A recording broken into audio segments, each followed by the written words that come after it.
এই কবিতাটি কোনো কবির লেখা না, এই কবিতাটি আমার লেখা। খোকার দুঃখ। সন্ধেবেলা ঘরের কোণে পড়তে বসে খোকা, চক্ষু ভরা জল তার, কারণ মা দিয়েছিল বকা। সারাদিন শুধু খেলা আর খেলা, পড়তে বসবি কবে? পরীক্ষায় কম নাম্বার পেলে তখন কি হবে? সব সময় বকো কেন মা, বসবো না আমি পড়তে। পড়তে আমার ভালো লাগে না, মন চাই শুধু খেলতে। ছোট্ট ছেলের কথা শুনে মায়ের অভিমানের মেলা, পড়তে যদি না বসো তবে বন্ধ তোমার খেলা।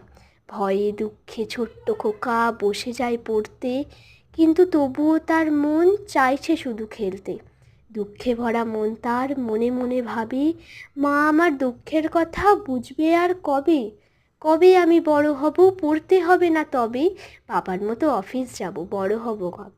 ভিডিওটি ভালো লাগলে অবশ্যই লাইক, শেয়ার এবং সাবস্ক্রাইব করবেন। ধন্যবাদ।